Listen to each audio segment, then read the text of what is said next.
সম্প্রতি সূর্যে যে ঝড় হয়েছে তা গত 50 বছরের মধ্যে সবচেয়ে শক্তিশালী বলে মনে করছেন বিজ্ঞানীরা। প্রবল ঝড়ের দাপটে আগুনের ঝাপটা ছিটকে বেরিয়েছে সূর্যের বাইরে মহাকাশেও। পৃথিবীর দিকেও ছিটকে এসেছে সেই ঝাপটা। সৌরঝড়ের প্রভাব পড়েছে পৃথিবীর বায়ুমণ্ডলে।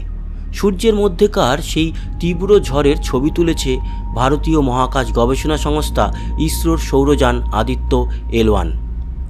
ইসরো মঙ্গলবার আদিত্য L1-এর তোলা সৌরঝড়ের ছবি সমাজ মাধ্যমে শেয়ার করেছে। এক্স স্যান্ডেলে সেই ছবি পোস্ট করে লেখা হয়েছে, সূর্যে সাম্প্রতিক বিস্ফোরণের ঘটনার ছবি তুলতে পেরেছে ইসরো।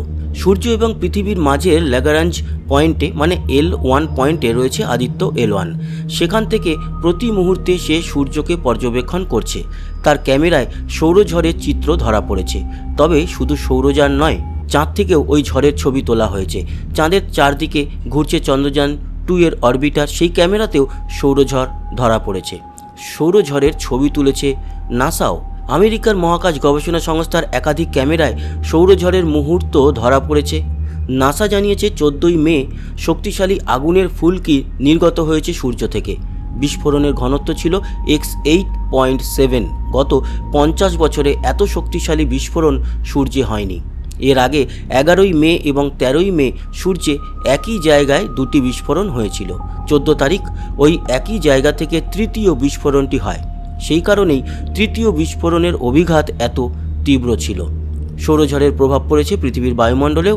তার প্রভাবে পৃথিবীর নানা প্রান্তে ইন্টারনেট ব্যবস্থায় ব্যাঘাত ঘটেছে বলে মত বিজ্ঞানীদের একাংশের।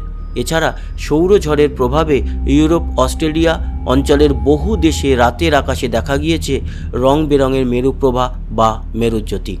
এমনকি লাদাখের আকাশও সূর্যের ঝড়ের কারণে রঙিন হয়ে উঠেছিল বলে মনে করছেন কেউ কেউ। তো বন্ধুরা, কেমন লাগলো এই তথ্যমূলক ভিডিও? আশা করি ভালো লেগেছে। সঙ্গে থাকবেন, সাবস্ক্রাইব করে লাইক শেয়ার করবেন, কমেন্ট বক্সে আপনার গুরুত্বপূর্ণ মতামত জানাবেন। আসি, আবার দেখা হবে। সবাই ভালো থাকবেন, সুস্থ থাকবেন, টাটা।